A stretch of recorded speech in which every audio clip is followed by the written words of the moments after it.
Guys, our friends at Magic Spoon have done it again. They've transformed their delicious, healthy cereal into a crunchy, on-the-go snack with similar nutritional value to a protein bar. Just way more fun and enjoyable. There's cookies and cream and cocoa plus peanut butter. Each bar has 10 grams of protein, 1 gram of sugar, and only 4 grams of net carbs. Magic Spoon cereal bars are available now at magicspoon.com/Chael, but supply is limited. There's a 100% happiness guarantee. So if you're not happy for any reason, Magic Spoon will refund your money, no questions asked. Just click on the link below and use code Chael for $5 off, or go to magicspoon.com/Chael to try out their delicious new cereal bars while supplies last. Don't forget to stock up on their cereal boxes while you're there. For my Canadian and British fans, Magic Spoon is now shipping to Canada and the UK. Volkanovski just called out Conor McGregor. Did you guys see this? Now, Volkanovski came at it from a very different standpoint. He's saying, I beat all the other featherweights of my generation. He talked about, Max Holloway just by example, but he never got a hold of Conor McGregor because Conor left the division. So Volkanovski just said, I would like to do that. I would like to get everybody that's still here that ever had a belt in my time, and I need Conor to add to the mantle. He was very honest, Volkanovski. He talked about the money. The circus that came around it would be fun, was a quote. If Volkanovski was to fight Conor McGregor and they fought at 155 pounds and Volkanovski beat him, would that count as Volkanovski beating another former featherweight champion? Tough question if they don't fight at the weight class. I tend to think yes. I think when people tell the story in the real short term, they'll say no, and within 2 months and most definitely within 2 years, absolutely. I think it would. That isn't the message here, though. Not even close. There is an ongoing conversation of should Conor McGregor be able to return off of a loss, off of a previous loss, off of an injury, and fight for a world championship. There seems to be a very meaningful discussion, which got supported when Islam Makhachev got rebooked against Darush.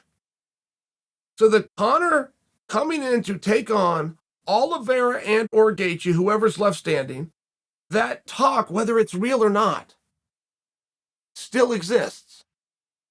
And many people are pushing back on it, saying Conor should not be able to come off of a loss into a world championship fight. That if anybody out of that equation is going to fight for one, it would be the guy that Conor lost to, who happens to be Dustin Poirier. Well, it doesn't sound like Volkanovski agrees with you. Volkanovski, whether he meant to or not, just gave validation as a sitting champion of the world that Conor McGregor can, in fact, come right back into a world title fight. Now, Volkanovski, of course, was personalizing and talking about him, and he said, I don't think Conor's going to be making featherweight anytime soon.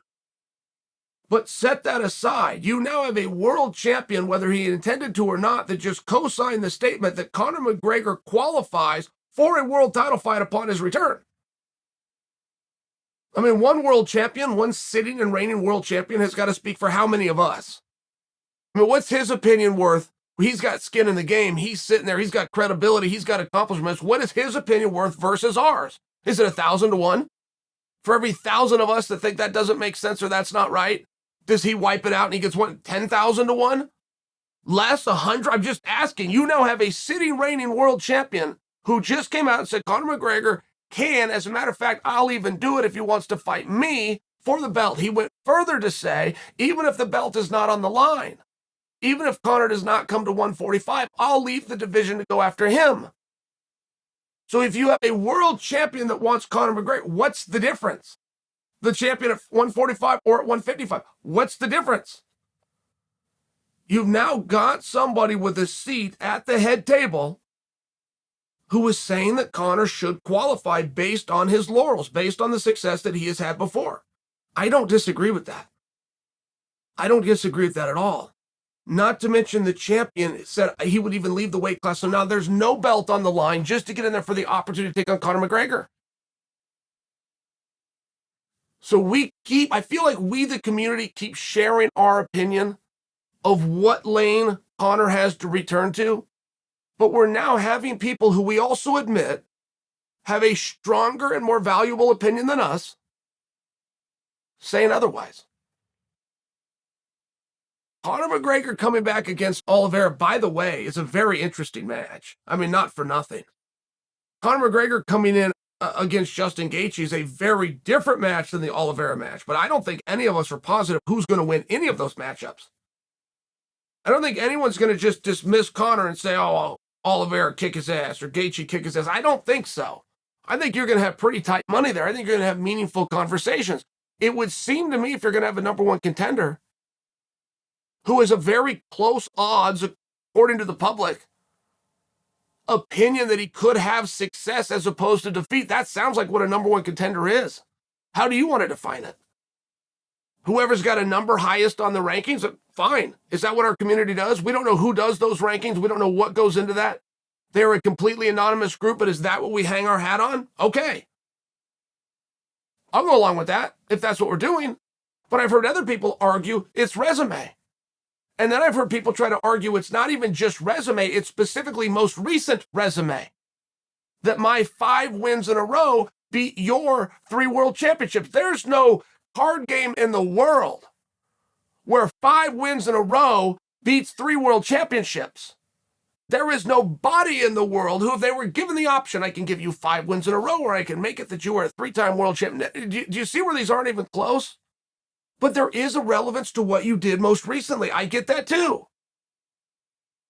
It would just seem as though we have many different definitions of what a number one contender is, when ultimately the reality is right in front of us. Whoever can get the fight, that's the number one contender.